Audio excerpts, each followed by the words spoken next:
네, 오늘 본문은 누가복음 2장 8절에서 14절까지 큰 기쁨의 좋은 소식 그렇게 되어 있습니다. 본문에 있는 디테일입니다. 로마 황제 아구스토가 자기가 통치하고 있는 모든 지역의 사람들에게 명령을 합니다. 자기 고향으로 가서 호적을 해라. 왕의 명령이니까 요셉도 할 수 없죠. 나사렛에서 살았지만은 그나 고향 베들레헴에 만삭인 아내를 데리고 갈 수밖에 없었습니다. 여러분, 베들레헴은 요셉이 사는 나사렛에서 약 230km 떨어진 곳이에요.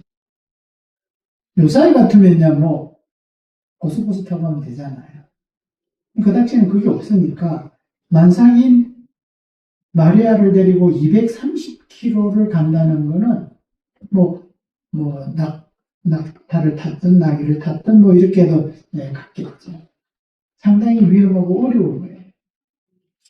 아마 호적을 하라는 황제의 명령이 아니었다면 베들레헴에 안 갔을 거예요. 나사렛 아이를 낳았을 거예요. 그런데 요셉과 마리아는 베들레헴까지 갈 수밖에 없는 거예요. 그리고 베들레헴에 가서 아이를 낳습니다. 그런데 성경 미가서 5장 2절 말씀에 보면 이렇게 되어 있습니다. 베들레헴 에브라다야, 너는 유다 족속 중에 작을지라도 이스라엘을 다스리는 자가 네게서 내게로 나올 것이라. 메시아의 탄생에 대해서 주전 700년 전에, 다시 말하면 예수님이 태어나기 700년 전에 이미 미가서에 예언이 되어 있어요. 메시아는 어디에서 태어난다고? 베들레헴에서 태어나야 되어 있는 거예요. 그러니까 베들레헴에서 예수님이 탄생하는 것이 하나님의 뜻이고 계획이에요. 그러니까 어떻게 해요? 마리아가 베들레헴을 가야 되는 거예요. 그런데 그냥 가라 그러면 만삭한 아내를 데리고 갈 수가 없는 거예요. 그래서 황제의 명령이 가게 만든 거예요. 여러분, 하나님께서는 로마 황제를 통해서라도 하나님께서 자기의 계획하신 뜻을 이루시는 겁니다. 아멘.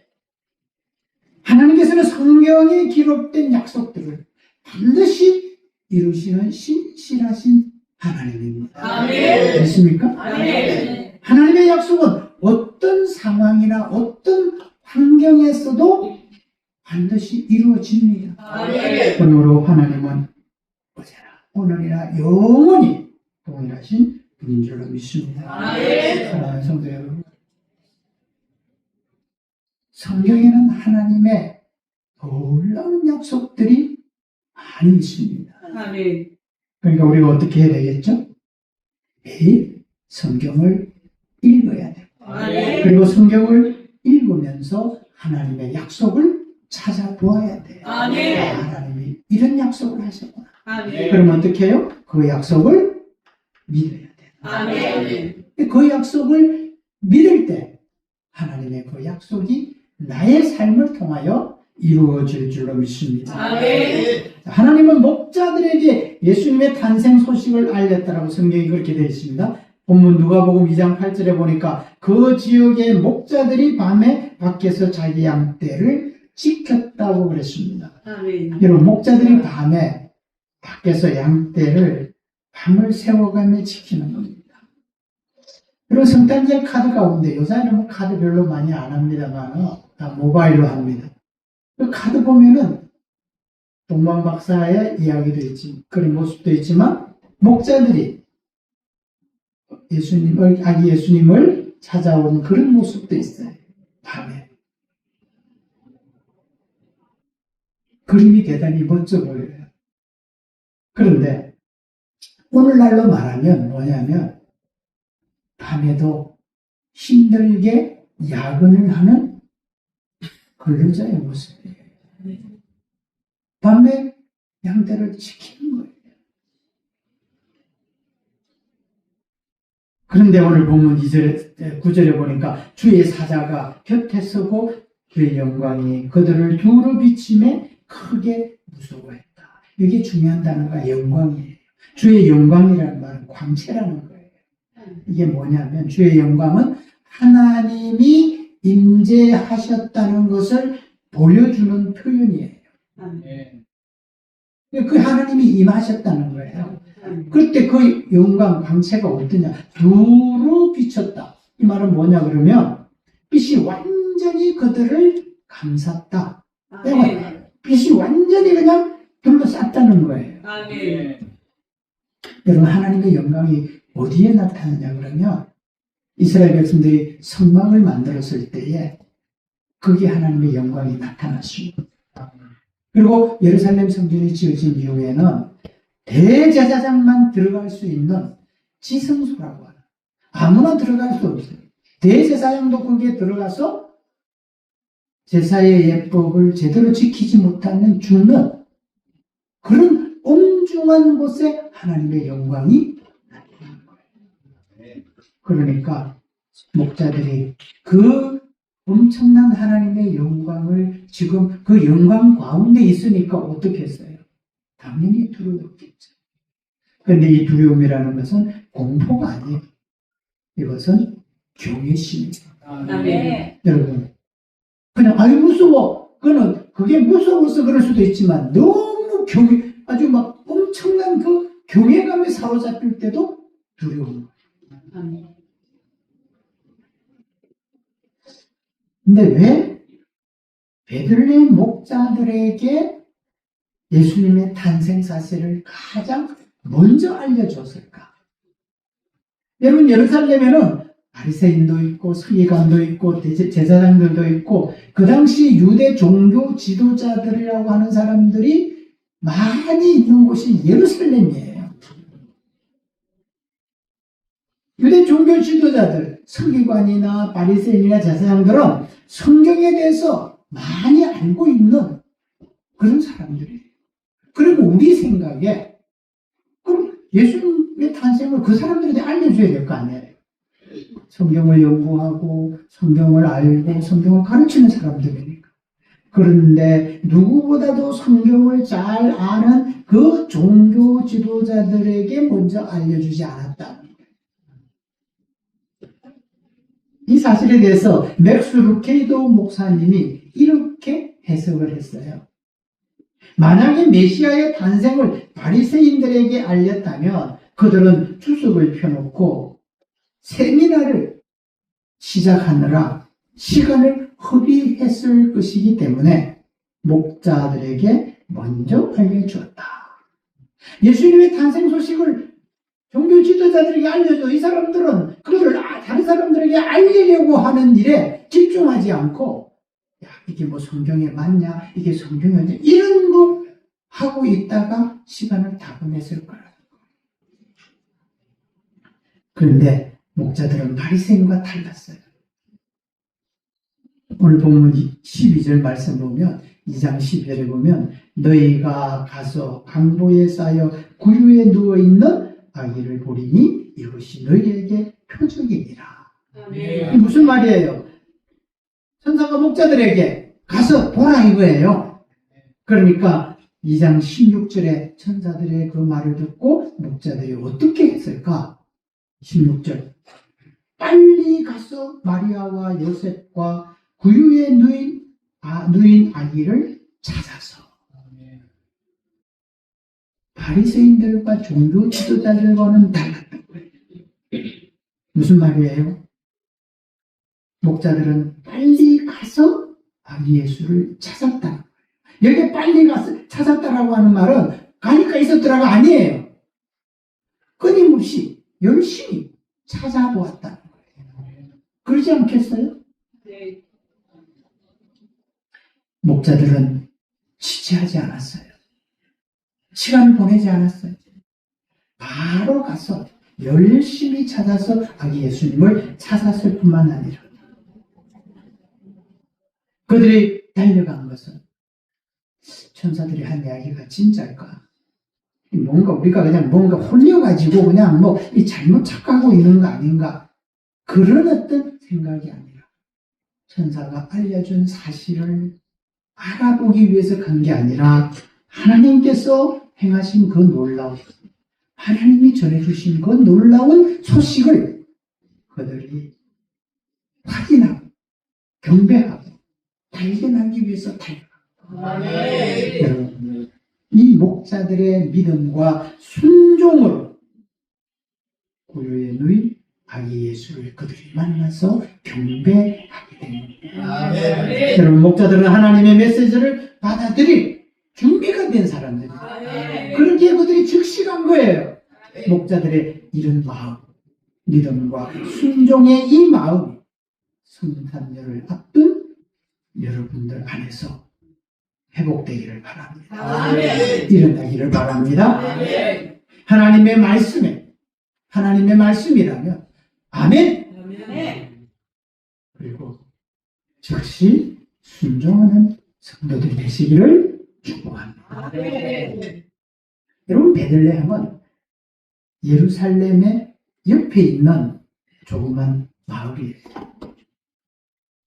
이 마을 사람들이 주로 하는 일은 뭐냐 그러면 예루살렘 성전에서 양을 잡아 제사를 드리고 소를 잡아 제사를 드리는 그 양과 소들을 키우는 마을이에요. 그러니까 당시에 목자라고 하는 이 직업은 여러 직업들 가운데서 가장 무시되는 직업이에요. 옛날에 우리나라 직업 가운데 소 잡는 사람들 되게 무시했던 그런 거예요. 그래서 유대인들이 성전에서 절기를 지킬 때에 이 목자들은 거기에 참석도 못해요. 그럴 자격도 없는 거예요.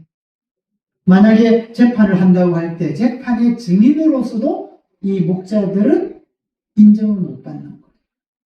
그만큼 어떻게 해요? 목자들은 소외당하고 무시당하고 어렵고 힘든 삶을 사는 그런 사람들이었습니다.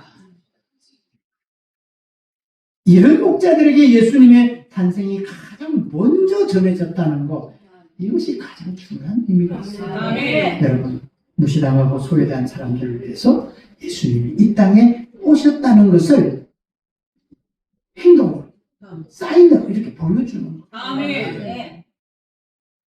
예수님은 소외당한 자, 낮은 자, 힘없는 자, 부족한 자, 그들을 찾아오신 거예요. 예수님은 연약한 우리, 부족한 우리, 다른 사람들에 비하면 특별히 내세운 것도 없고, 또 가진 것도 그렇게 많지도 않고, 공부도 또 많이 했다고 자랑할 만큼 대단한 그런 어떤 수준이 아닐지라도 우리를 찾아오시는 거예요. 오늘 본문에 보니까 성탄은 온 백성에게 미칠 큰 기쁨의 좋은 소식이다. 여러분, 10절 말씀 보니까 천사가 이르되 무서워하지 말라. 보라, 내가 온 백성에게 미칠 큰 기쁨의 좋은 소식을 너희에게 전하노라. 성탄은 큰 기쁨의 좋은 소식이에요. 뭐라고요? 큰 기쁨의 좋은 소식이에요. 성탄이 큰 기쁨의 좋은 소식이 왜 좋은 소식이어야 하는가? 왜 좋은 소식인가? 첫째로 예수님이 우리의 구원자로 오셨기 때문이에요. 꼭 기억하셔야 됩니다. 오늘 11절 말씀, 오늘 다윗의 동네에 너희를 위하여 구주가 나셨으니 곧 그리스도 주시니라. 이 구주라는 말이 구원자라는 말이에요. 예수님은 인류를 구원하기 위해서 이 땅에 오신 구세주라는 그런 말이에요. 불교에서는요, 인생을 뭐라고 말하냐 그러면 생, 모, 병, 사. 다 알죠? 그래서 석가모니는 인생의 문제를 고민하다가 깨달은 게 그거예요. 아, 인생은 태어나서 늙고 병들어 죽는구나. 그런데 왜 그러는지를 모르는 거예요. 문제는 알겠는데 문제의 원인이 뭔가를 모르는 거예요. 인생의 모든 문제의 근원에는 죄가 있어요. 아멘. 여러분 시편 51편 5절 다윗은 이렇게 말합니다. 내가 죄악 중에서 출생하였으며 어머니가 죄 중에서 나를 잉태하였나이다.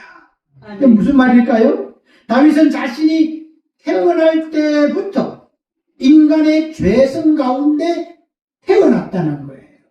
그리고 태어날 때부터 이미 죄의 본성을 가지고 태어난 것이 인생이라는 거예요. 여러분 신기하지 않아요? 태어난 아기가요. 여자분들은 다 잘할 거예요. 저는 남자니까 모르지만. 젖 잘 안 나오면 어떻게 하죠, 아기가? 이빨도 없으면서 깨물어요. 젖 안 나온다고. 신경질 부려요. 누가 가르쳐 줬어요? 갓 태어나고 얼마 안 된 애기한테 야, 너 젖이 잘 안 나올 때 신경질 부리고 막 젖 깨물고 막 그래라고 가르쳐 줬어요? 아니에요. 그런데 그렇게 행동.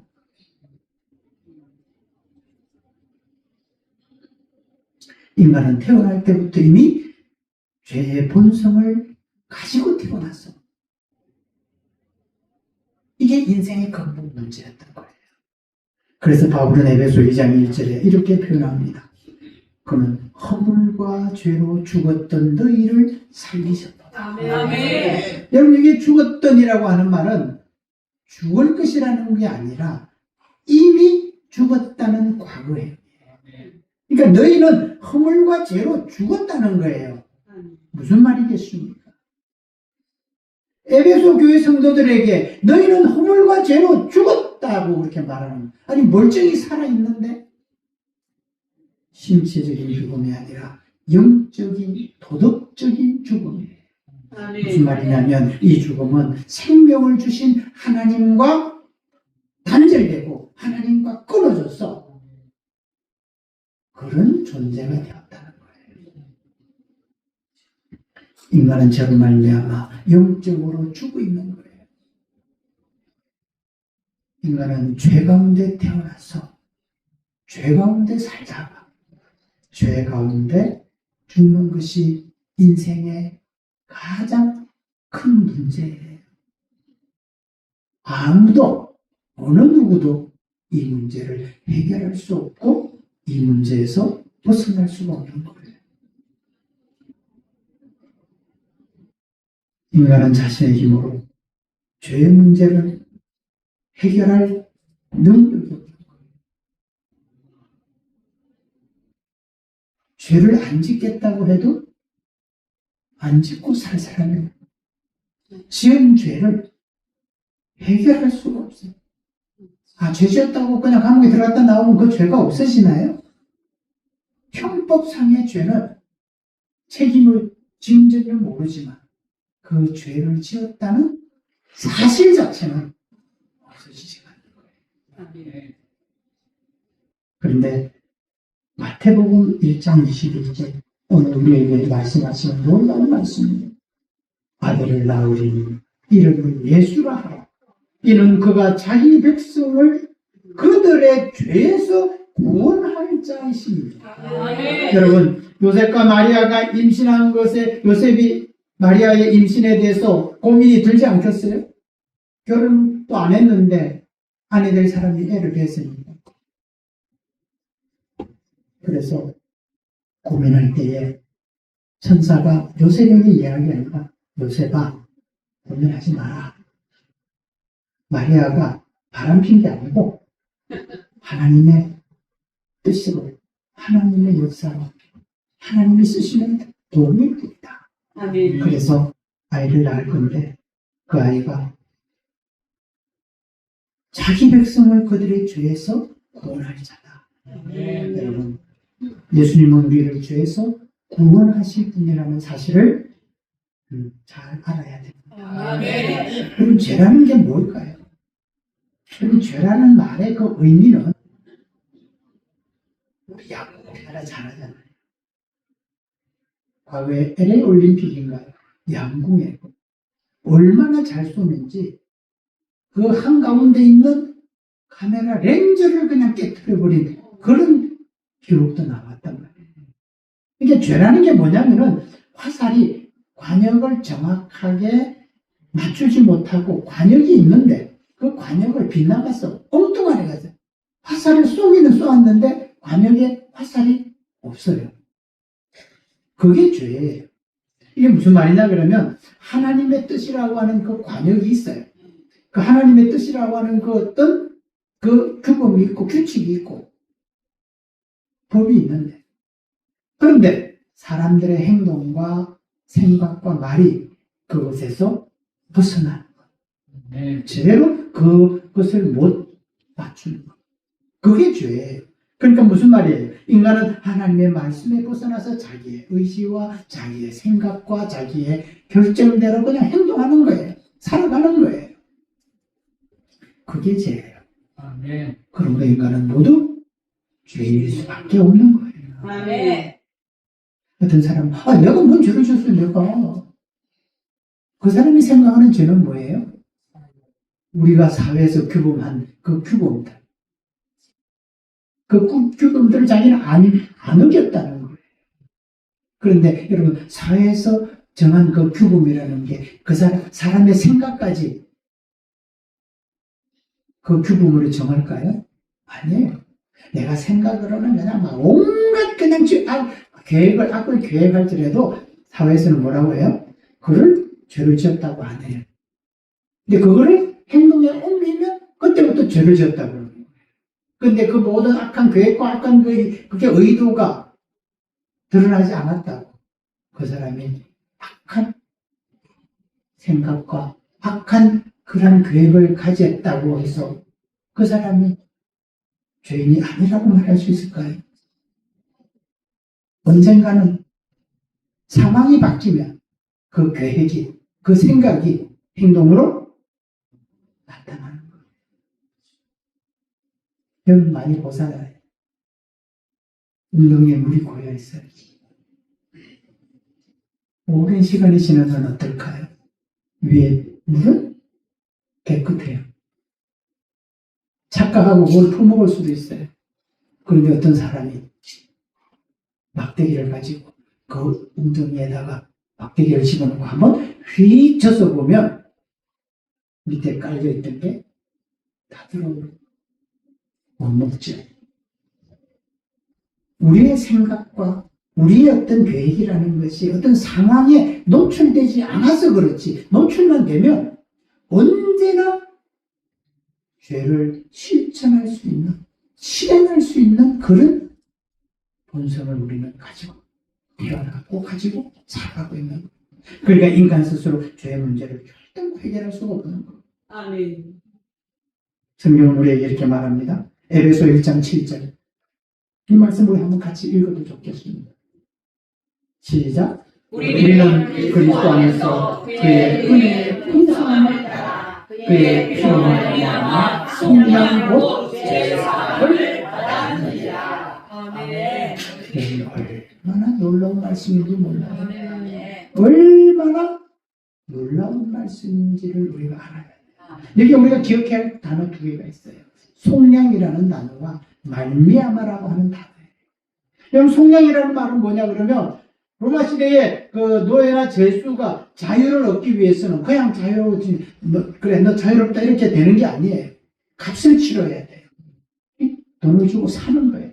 그 주인이 돈을 주고 어떤 사람이 그 노예를 돈을 주고 사서 그 산 사람이 이제 너는 나의 노예를 안 해도 종을 안 해도 된다 하고 풀어주면은 그때 자유인이 되는 거예요. 그 돈을 주고 사는 그거를 속량이라고 해요. 그리고 그 주는 돈을 속전이라고 해요. 뭔가 값을 치러야 되는 거예요. 그러니까 이 속량이라는 말 이것은 죄사함과 같은 말이에요.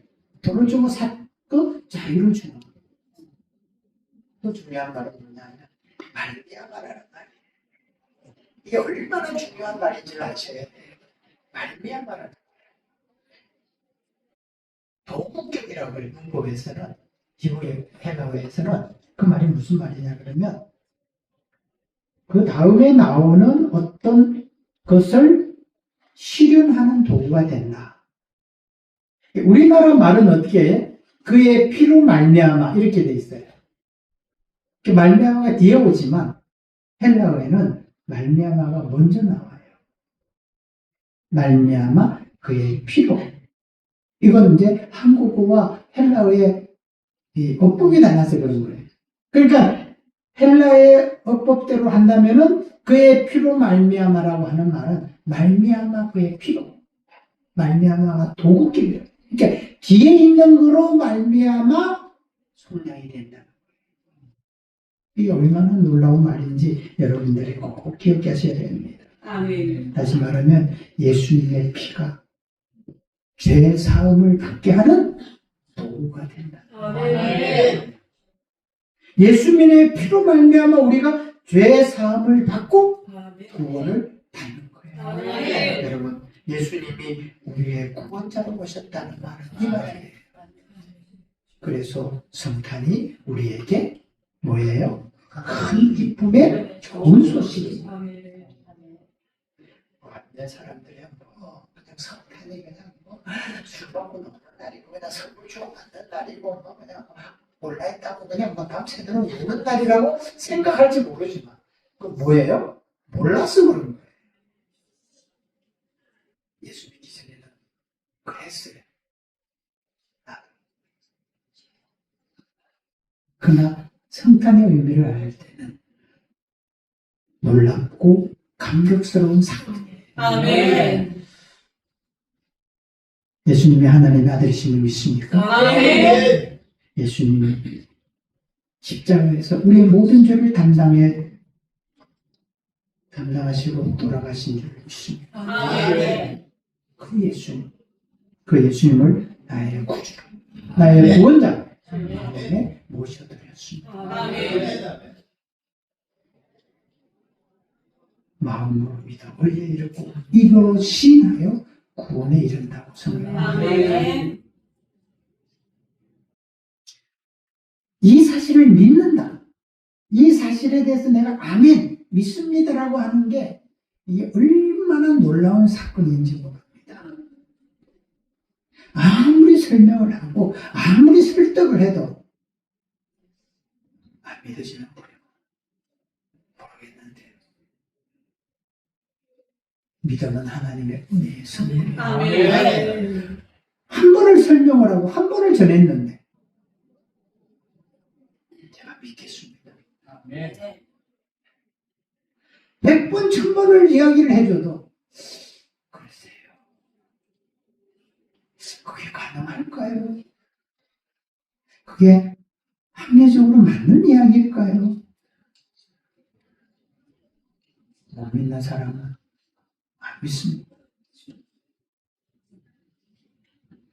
반면할 수 있는 게 하나님의 은혜입니다. 아멘. 네. 성탄이 큰 기쁨의 좋은 소식인 두 번째 이유가 뭐냐면 예수님이 우리에게 평화를 주려 오셨습니다. 아멘. 수많은 천군 천사들이 하나님을 찬양합니다. 오늘 본문 14절에 보니까 지극히 높은 곳에서는 하나님께 영광이요 땅에서는 하나님이 기뻐하시는 사람들 중에 평화롭다. 아멘. 네. 예수님의 탄생이 이 땅에 사는 사람들에게 평화를 주십니다. 아멘. 하나님이 아담을 만드시고 아담의 갈비뼈로 여자를 만드셨어요. 물론 진화론자들은 유인문이 변해서 사람이 됐다고 하지만 그건 각자 생각이에요. 아담에게로 데리고 왔어요. 아담이 하와를 보니까 그전에는 다른 동물들은 다 쌍으로 있는데 자기는 혼자 있었는데 하와를 입으로 데리고 오니까 너무 감동이에요. 그래서 뭐라고 했어요? 성경에서? 네, 뼈 중에 뼈요, 살 중에 살이다. 이 말이 이게 시적 표현이에요. 우리말로는 그 이렇게 돼 있으니까 시적 표현이라는 게 확 와닿지 않는데 아담이 뭐라고 하는 소리냐면 이제 나타났고 오 나의 분신이요 이런 이야기예요. 그렇게 감격하는 거예요. 그런데 하나님께서 그 후에 아담이 범죄한 이후에 이 하와가 선악을 알게 하는 과일을 다 먹고 남편한테 주니까 이 남편도 그냥 줏대 없이 그냥 그걸 또 받아 먹고 그래가지고 이제 같이 먹은 거예요. 하나님이 아담한테 야 아담아 선악을 알게 하는 나무 먹었냐? 물었을 때 창세기 3장 12절에 하는 아담의 대답이 이렇습니다. 아담이 이르되 하나님이 주셔서 나와 함께 있게 하신 여자 그가 그 나무 열매를 내게 주므로 내가 먹었나이다. 하와를 보고 나의 분신이여라고 했던 사람이 감격했던 아담이 하와를 보고 저 여자가 먹으라고 주는 바람에 내가 그 순간에 내가 제대로 정신을 못 차리고 저 여자 때문에 내가 먹었습니다. 언제는 분신이었나? 언제는 저 여자가 되버리는 거예요. 여러분, 사탄이 아담과 하와에게 다가와서 그들이 누렸던 부부의 그 행복한 관계를 깨뜨리는 거예요. 여러분, 사탄은 마귀는 가장 잘하는 짓이 있어요. 그게 뭐냐면 평화를 깨뜨리는 거예요. 관계를 깨뜨리는 거예요.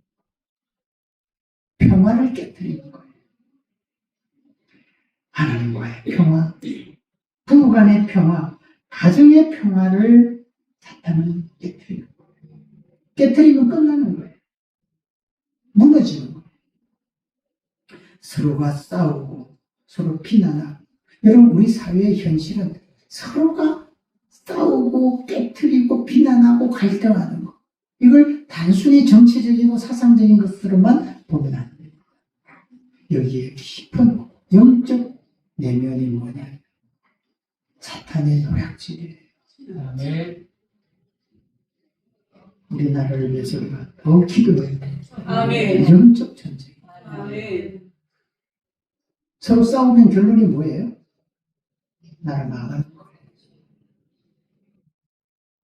사탄이 잘하는 게 뭐라고요? 망하게 하는 거예요. 깨어지게 하는 거예요. 관계를 깨뜨리고 분열을 조장하는 이 사탄의 계략에 우리가 속지 말아야 합니다. 아멘.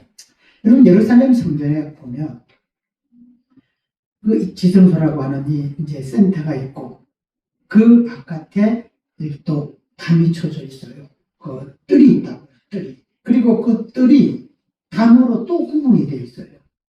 왜 구분해놨냐 그러면 이방인들도 이 예루살렘 성전이라고 하는 이 큰 곳에 이 유대인 이방인들도 들어갈 수 있는 이 뜰이 있어요. 제사에 참여할 수 있는.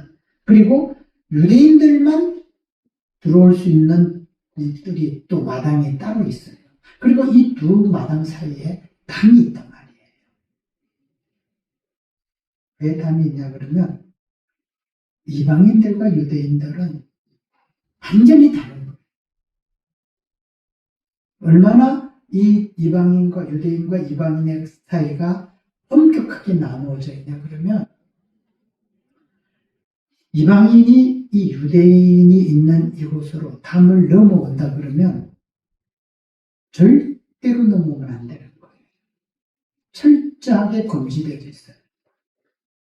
유대인들의 생각은 이방인들은 극단적으로 말하면 상종할 대상이 아니에요. 말을 섞을 대상도 아니에요. 더 극단적으로 말하면 유대인들의 입장에서는 구원받지 못할 인간들이고 우리는 하나님의 백성들이다. 이렇게 확연하게 선이 그어져 있어요. 그런데 에베소 2장 14절에 놀라운 말씀이 있습니다.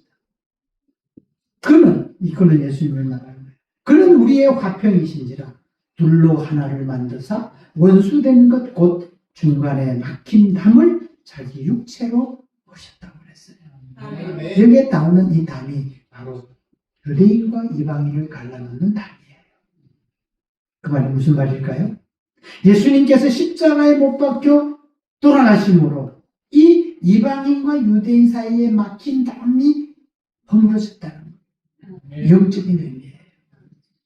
그러니까 예수님은 사람과 사람 사이를 갈라놓는 그 담을 제거하고 사람과 사람이 화목하고 화평할 수 있고 화해할 수 있는 그 일을 십자가로 하셨다는 거예요. 그뿐만 아니라 예수님께서 십자가에 죽으심으로 이제 유대인과 이방인이 하나가 되어가지고 거기에 끝나는 것이 아니라 유대인과 이방인이 함께 하나님과 화목하게 화해하게 하셨다는 거예요. 뭐로? 예수님의 십자가가. 그러니까 예수님의 십자가가 하나님과 인간 사이를 막고 있는 그 죄의 문제를 걷어내고 하나님과 인간이 화해할 수 있는, 화목할 수 있는 길을 여셨던 거예요. 그래서 하나님이 기뻐하시는 사람, 하나님과 화목된 사람, 그가 하나님이 기뻐하시는 사람이라. 오늘 성경이 뭐라고 합니까? 하나님이 기뻐하는 사람들에게 하나님께서 평화를 선물로 주신다. 그래서 기뻐하는 사람들 중에 평화롭다. 그렇게 말씀하는 거예요. 여러분, 평화라는 말이 굉장히 중요한 말입니다. 히브리어로 샬롬이에요. 유대인들은 만나면 샬롬 그래요. 헬라어로는 에이레네라는 말인데 이 말은 굉장히 광범위한 의미를 가지고 있어요. 평화라든지 화평이라든지 건강이라든지 안전이라든지 전쟁이 없는 상태라든지 이 모든 것들이 다 샬롬이에요. 그래서 우리가 인사할 때 우리는 뭐라고 하죠? 옛날에는 아침 드셨습니까? 진지 드셨습니까? 그때는 못 먹고 살 때예요. 요새는 좀 바뀌어가지고 안녕하셨습니까? 그래. 샬롬이에요. 평안이에요. 예수님께서 요한복음 14장 27절에 이렇게 말씀합니다. 평안을 너희에게 끼치노니 곧 나의 평안을 너희에게 주노라. 내가 너희에게 주는 것은 세상이 주는 것과 같이 아니하니라. 너희는 마음에 근심하지도 말고 두려워하지도 말라. 예수님의 평안이라. 하나님의 평안이요. 하나님이 주시는 평안이에요. 구원받은 성도들에게 주님께서 내가 이 평안을 너희에게 준다. 여러분, 이 평안은 세상이 주는 것과 다르다. 여러분, 세상에서 주는 평안은 어때요? 평안하다가도 불안해요. 평안한 것 같은데 왠지 불안해. 뭐가 이게 또 이상하게 되면 또 내가 또 어떻게 될까? 걱정이 되는 그런 평안. 또 사람들은 또 그렇게도 말을 해요. 잘 나갈 때 조심해요. 평안하다고 끝까지 평안한 게 아니야. 세상의 평안이 그런데 하나님이 주시는 평안, 세상이 주는 평안과는 다르다고 주님이 말씀하십니다. 이 평안은 가장 위험할 때도, 가장 어려울 때도 심령에 평안할 수 있는, 심령이 평안할 수 있는 평안이에요. 그런 평안을 하나님께서 우리에게 주십니다. 제1차 세계대전 중에 있었던 실제적인 사건이에요. 연합군과 독일군이 그냥 치열하게 그냥 싸우는 이 전쟁 중에 있었던 실화를, 실제 있었던 일을 바탕으로 만든 영화가 있어요. 2005년에 프랑스, 벨기에, 영국, 독일 여러 다국적 제작팀이 함께 모여서 만든 영화예요. 영화의 제목은 메리 크리스마스예요. 유튜브에 보면은 크리스마스 선물이라고 치면 이 영화의 부분적인 스토리를 소개하는 유튜브가 영상이 많이 올라와 있어요. 그 내용은 이런 거예요. 1914년 크리스마스 이브 때 그 서부 전선에 전쟁을 하는 중에 휴전을 하게 됐어요. 이건 미 상부 명령도 아니고 그 전선에서 이루어진 거예요. 그래서 나중에 아주 이게 굉장히 이슈가 되고 그냥 자기 나라에서 큰 문제가 되기도 했습니다만은 참호석이 서로 총을 겨누고 있던 연합군과 독일이 성탄 이브가 된 거예요. 근데 성탄, 아무리 전쟁터라도 성탄 이후에 추리를 나무를 꺾어다가 그리고 토를 켜고 해서 이제 성탄 분위기를 만든 거예요.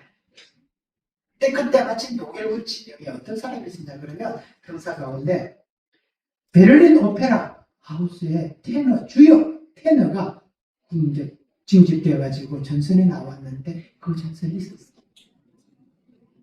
뭐 세계적인 테너 가수니까 얼마나 노래를 잘하겠어요. 그가 그 참호에서 고요한 밤 거룩한 밤을 불러요. 건너편 맞은편 이 연합군 참호에서 들릴 거 아니에요. 그러니까 연합군 그 참호에서 그 고요한 밤 거룩한 밤 그 찬송을 듣고는 박수를 치며 환호를 부릅니다. 또 연합군 측에서는 또 백파이프로 또 찬송하세 또 캐롤을 또 부릅니다. 그러니까 서로 캐롤을 부르니까 그 참호송에 있던 군인들이 이제 슬금슬금 그 밖으로 나오는 거. 그래가지고 서로 캐롤을 합창을 하는 거. 그리고 만나서 인사를 나눕니다. 메리 크리스마스.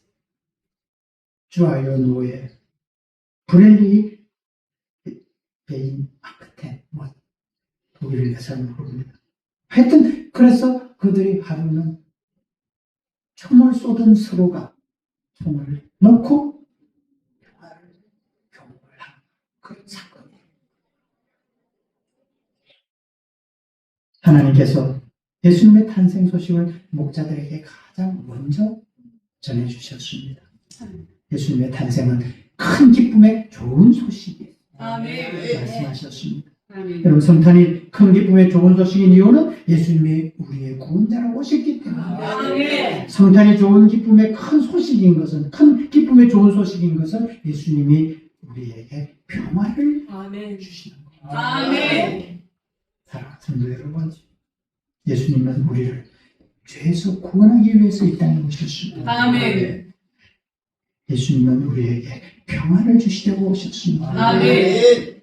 이 시간 여러분, 예수님이 나의 구원자 되심을, 나의 구세주 되심을 확실히 믿으시기 바랍니다. 아멘. 이 시간 여러분은 예수님이 주시는 평화를 누리며 화평케 하는 자들이 되기를 바랍니다. 아멘. 평화의 왕으로 오신 예수님을 마음에, 여러분 가정에, 그리고 교회에 모셔드리기를 바랍니다. 아멘. 예수님이 계신 곳에는 언제나 평화가, 기쁨이, 자유함이 있습니다.